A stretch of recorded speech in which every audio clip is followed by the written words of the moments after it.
E a Bíblia vai dizer que Isaac, ele amava a Esaú, porque Esaú, ele se dedicava na caça, ele era um homem perito em caça, ele se dedicou mais com ele por essa característica, mas a Bíblia vai dizer que Rebeca, ela gostava mais de Jacó, porque ele era mais doméstico, ele era aquele que ficava mais em casa.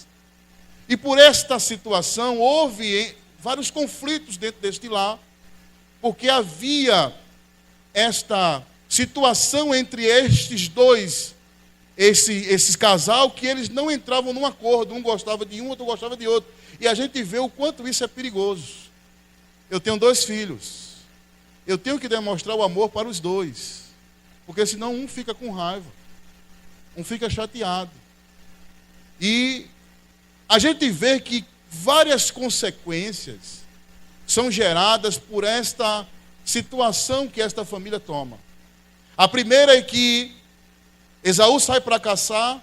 Na medida em que ele vai caçar, quando ele volta cansado. E o seu irmão, que já tinha o nome de enganador e suplantador, ele agora observa uma oportunidade e agora vai aflorar nele uma característica que foi pertinente ao nome dele.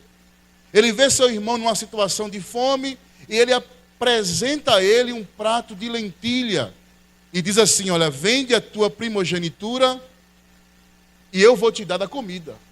E a Bíblia diz que Esaú, por ter estado numa situação em que ele entendia que a primogenitura naquele momento não era algo tão importante, ele abre mão, ele diz: o que me adianta a primogenitura se eu estou a ponto de morrer de fome? E a Bíblia diz que ele despreza a bênção da primogenitura. Só para que os irmãos, para sinalizar aqui os irmãos, a bênção da primogenitura era algo que dava autoridade para o filho depois da morte do pai. Tudo aquilo que o pai tinha ia ser passado para aquele filho. Ele ia ser agora o tutor daquela família. E ele abriu mão, ele não quis. E a Bíblia vai dizer que aí houve o primeiro passo de Jacó dentro de uma característica de enganador. Ele enganou ao seu irmão.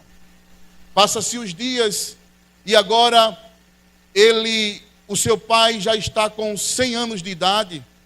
40 anos estão Jacó e Esaú.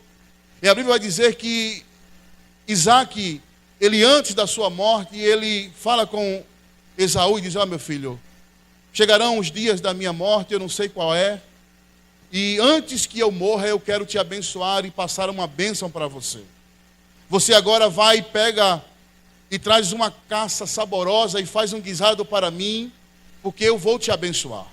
A Bíblia diz que a sua esposa Rebeca ouviu, e por ela ter recebido a promessa de Deus de que o maior ia servir o menor, ela tentou dar um jeitinho brasileiro para que Deus pudesse agir na vida do filho dele, porque a promessa era para o segundo. E automaticamente, ela bola um plano com o seu filho Jacó, e diz: meu filho, vai lá no rebanho, pega um cabrito bem enservado, eu vou fazer um guisado, e tu vai se passar pelo teu irmão, e tu vai receber a bênção no lugar do teu irmão. Veja, a própria mãe tentando colocar o filho dentro de uma situação estreita. E ele argumenta, diz: mas mãe, e se no lugar da bênção vier a maldição? Aí ele diz: olha, se vier maldição, que caia sobre mim. Ela tomou a responsabilidade para ela, e ele, como um bom obediente, foi lá e fez. A Bíblia diz que ele prepara o trama, coloca as vestes do seu irmão Esaú, coloca as roupas de gala. Seu pai já estava com os olhos, vamos dizer assim, sem enxergar mais.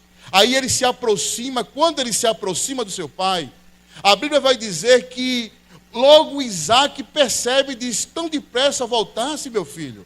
Aí ele diz assim: não, meu pai, foi o teu Deus que preparou este guisado. Aí só que Isaac, ele conhece a voz de Jacó. Aí manda que ele se aproxime mais um pouco, meu filho, porque a tua voz é de Jacó. Aí quando ele se aproxima, que ele toca nas roupas de gala de Esaú, ele percebe, realmente, a voz é de Jacó, mas os pelos é de Esaú. A Bíblia diz que Isaac abençoa a Jacó. E Jacó ali, ele, por mais uma vez, ele se coloca dentro de uma situação de enganar o seu próprio pai. E ele recebe a bênção. Minutos depois, já vem Esaú, com a caça, na esperança de receber a bênção do pai. Só que quando ele chega diante do pai, o pai diz, a Bíblia diz, quando ele cita o nome dele, Esaú, o seu pai estremeceu. Aí disse, quem é? Sou eu, meu pai, Esaú. Eu vim trazer aquilo que o Senhor me mandou. Automaticamente o pai estremece e ele vai e diz assim, veio o teu irmão e tomou a tua bênção. A Bíblia vai dizer que Esaú se entristeceu tanto, que o ódio ele entrou no seu coração a ponto de dizer assim, chegarão os dias da morte do meu pai, e eu vou matar a meu irmão. Veja que conflito familiar, por causa de decisões erradas. Nós precisamos entender que o projeto de Deus, para ele se concretizar na nossa vida, ele não precisa de jeitinho brasileiro, ele não precisa de arrumadinho, de você colocar para um canto, puxar por outro.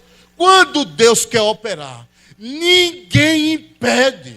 A Bíblia diz que ele transforma maldição em bênção. Ele transforma tristeza em alegria. Ele transforma, ele tira o homem do monturo e coloca sentado entre os príncipes, para que o seu nome, somente o seu nome, seja glorificado. Então fica aí, abri um parênteses aqui para dizer, fica aí, não adianta não, querido. A gente querer arrumar, fazer, para mostrar para Deus que a gente está interessado em que Ele cumpra.